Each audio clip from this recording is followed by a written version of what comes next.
ازيكم يا بنات عاملين ايه؟ يا رب دايما تكونوا بخير وبصحة وبسعادة. وحشتوني وحشتوني وحشتوني.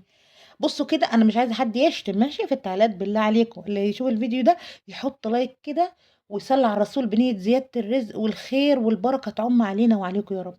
اسفل المنظر ده جدا والله. انا بجد يعني انا يعني مش قادرة اقول اي حاجة، بس بجد انا حابة اوريكم الحاجة اما اكون بالمنظر ده. اي ست شاطرة ممكن تقلبها تبقى بالمنظر اللي انتوا هتشوفوه دلوقتي ازاي. يعني بصوا كده، ده استحالة ان واحدة ممكن تشيل ده من مكانه وهتعمل فيه اي حاجة. هي هتشيله ترميه مش اكتر من كده. زيوت وشحوم وبقاله سنين، والشفاط بالذات من الحاجات اللي صعبة جدا في شيلها. حتى لما مش هقولك ان ممكن دلوقتي واحدة تقول لجوزها 100 مرة فك لي الشفاط اغسله، وهو يكبر دماغه يقول لها طب مش النهارده، طب ممكن يفوت عليه سنين وهو بالوضع ده، وانتي يا حول الله يا رب مش عارفة تعملي فيه اي حاجة. بصوا كده، شايفين ده؟ هو اللي متعلق اللي انتوا شفتوه ده. يعني والله والله انا مش قادره اقول لكم، يعني ما خدش اي حاجه، بس هو صعوبته ان انت تشيليه من الحيطه من مكانه بس. تمام، وبص اهو انا اوريكم مكانه والله عشان تعرفوا ان هو ده هو اللي كان راكب. تمام. الشفاط ده بيلم دهون وزيوت وكل الحاجه المضغوط، لانه اي ست بتبقى الموضوع صعب عليها ان هي تشيل شفاط، فبتبقى كل اعتمادها على جوزها او على حد معاها راجل، يعني ان هو يقدر يشيل لها ده. وكده بقى انسي بقى، انسي اي ست في الدنيا عارفه انا بقول ايه. انسي ان انتي تقفي تخليه يعمل مهمه زي دي، الا بقى ان كان راجل ربنا يبارك في صحته يا رب، ايده معاكي بقى وحاسس بيكي، مش من نوع الرجاله اللي انتي تقولي لها على الحاجه 100 مره وما بتعملهاش. يلا يا جماعه، اللي ما صلاش على الرسول بالله عليكم يصلي على الرسول ويحط لايك للفيديو ده، لاني قسما بالله يعني مش قادره اقول لكم انا تعبانه قد ايه الفتره دي، وبصور كده غصب عني. بُصّي يا حبيبة قلبي، ما فيش حاجة تكسّلي عليها، والله اسمعي من أختِك كده، ما فيش أي حاجة كسّلي عليها. دايمًا كده إيدِك في الحاجة هتلاقي سبحان الله والله خلصت في ثانية. دي أنا بقى كنت حطّيت كل السر، كل سر نضافة الشفاط ده، مش هاقول لِك بقى خَل وليمون وكربونات وكل الهيصة اللي الناس بتعملها دي، ولا أي حاجة، قسمًا بالله ولا أي حاجة من دي. هو حبّة الأومو أو الرابسو أو أي حاجة بترغي عندِك، Ariel، Persil، الحاجات اللي هي نوعها نضيف دي، أوكسي، المهم مع المَيّة السخنة. المَيّة السخنة هي اللي بتسيّح كل الدهون دي، ومجرّد بُصّي ما نقعته شوية وبدأت أمشّي إيدي عليه، وحياة ربنا بتلاقيه فُلّة، فُلّة، بيبقى كده سُكّر. بس هو المشكلة إن أمّا أجيبه بس من الحيطة أو شيله بيبقى صعب. فالفيديو ده تحفيزي عشان أي سِت بتبقى كسلانة على الحاجة وحاسة إن هي صعبة بالنسبة لها أو شايلة هَمّها، والله مجرّد ما تشوفي الفيديو ده هتلاقي نَفْسِك في ثانية كده جبتِ الحاجة وعملتيها ومش هتتعبِك ولا بُصّوا في ثانية، بُصّوا طلعت زي مجرّد ما حطيته في المَيّة السخنة.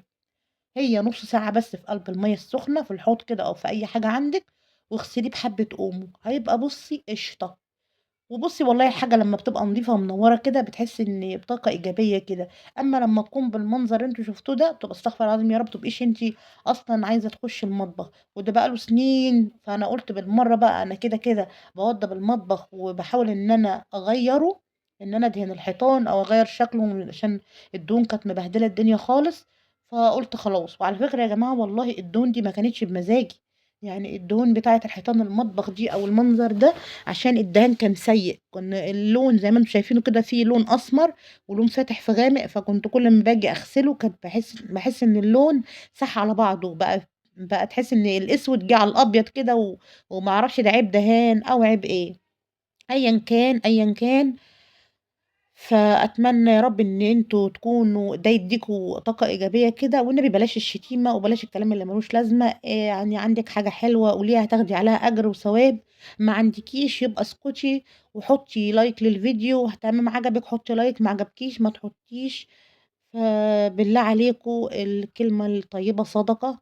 ما فيش حاجة اسمها إن أنا أبعت تعليق مش حلو وأجرّح في اللي قدّامي، أنتِ ما تعرفيش ظروفه إيه، وما تعلميش بكل واحد. بُصّي ده عالم الغيب ربنا، ما تعرفيش ظروف اللي قدّامِك ده فيها إيه، وما تضمنيش تتحطّي في نفس الظروف دي وحد يحس بيكِ أو ما يحسّش.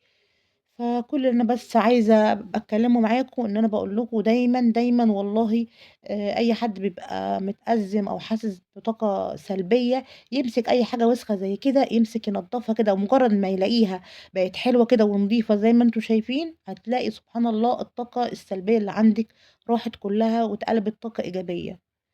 وأتمنى إن أنتِ لو وقفتِ لغاية هنا بالفيديو تصلّي على الرسول، صلّي على الرسول بنية الفرج ونية الخير وزيادة الرزق ويدّينا الصحة ويدّي أي سِت بيت يا رب الصحة ويرزقها برزق ولادها ويسترها معانا ومعاكم يا رب العالمين.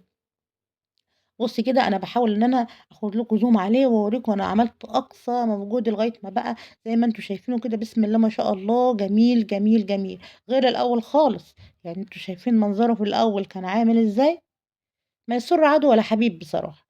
فأنا قُلت خلاص أنا بقى إيه، يعني أنا كائن شتوي، أنا ممكن أتحرّك وأغسل وأعمل كل حاجة في الشتا، أمّا الصيف أحس إن أنا مفرهدة ومش قادرة زي الفراخ البيضا كده، تلاقيني بانهج وأنا قاعدة.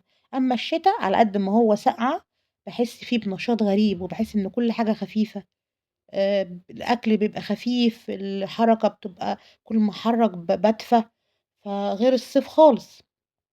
الصيف بيبقى يا جماعة والله الموضوع معايا صعب جدًا، وباحس إن أنا من أقل حاجة تلاقيني مش قادرة ومُجهدة وعايزة بُصّي أفضل قاعدة تحت المروحة طول الوقت، مش عايزة أتحرّك، وإن اتحرّكت آخُد مروحة المكتب معايا، فالموضوع صعب أوي. لكن الشتا أنا باحب الشتا جدًا، اللي بيحب الشتا وبجد زيي كده يقول لي، لأن أنا حاسة إن أنا الوحيدة اللي باحب الشتا، كل الناس حواليّا يقولوا لأ أنتِ غريبة، أنا باحب الصيف، الصيف بتقدري تعملي كل حاجة، أنا بقى العكس. أنا باحب الشتا جدًا، من عشاق الشتا، لكن مش إن أنا أتلكفت بقى وإن أنا أتغطى وأشرب حاجة سخنة وأقعد أتفرج على التلفزيون لأ، أحب الشتا في شغله، أحب أعمل كل حاجة في الشتا، عندي المَيَّة السخنة وأروح مشغّلاها وباعمل كل حاجة، بيبقى حاسة كده بطاقة إيجابية وبابقى مبسوطة.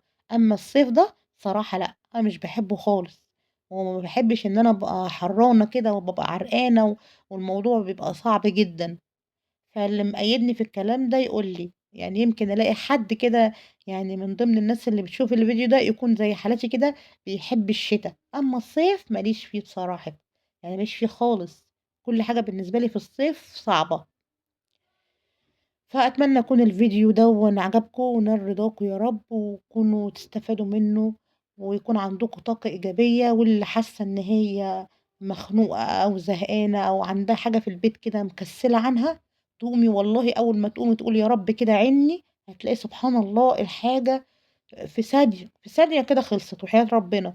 أول ما تحسي إن الشيطان بيضحك عليكِ وكسلانة وتعبانة ومش قادرة، فده يبقى الشيطان اللي بيضحك عليكِ صدقيني. كل شوية تبُصّي للحاجة وهتلاقي نفسِك مخنوقة، وكل ده بيديكِ طاقة سلبية. أمّا لو استعذتِ بالله من الشيطان وقُمتِ كده بدأتِ حتى لو عملتِ لو الحاجة صعبة عليكِ وعملتيها حاجة، حاجة كده، يعني مثلًا لو عندِك مكان مش نضيف كُلّه بدأتِ تعملي فيه، لو عملتِ كل يوم حاجة، والله هتلاقيه نضِف وهتحسي بعديها إن أنتِ مبسوطة ورايقة وحاسة إن أنتِ قاعدة كده فرحانة، فرحانة إن أنتِ أنجزتِ حاجة. ما فيش سِت في الدنيا بتحب الحاجة اللي مش نضيفة، كل الستات عمومًا لمّا بتلاقي المنظر حلو ونضيف بتبقى مرتاحة نفسيًا وحاسة بسعادة كده، لمّا بتلاقي وراها الدنيا مكركبة ووراها مليون شغلانة بتحس إن هي اتعقدت وقاعدة مخنوقة وممكن تشخط في العيال وتبقى بُصّوا مش قادرة أقول لكم بتبقى خُلقها ضيّق وحاسة إن هي وراها 100 شغلانة، عمّالة تقول إمتى أخلّص، وتيجي يا عيني آخر اليوم تلاقيها مهدودة وبتنام زي القتيلة، وما فيش حاجة بتخلص. يعني بجد والله الله يكون في عون أي سِت معاها طفلين أو 3 على حِملها بصراحة. يعني برضه الستات بتتعب يا جماعة وحياة ربنا، والله يكون في عوننا وعونكم يا رب ويدّينا الصحة ويدّيكم ونقدر نغيّر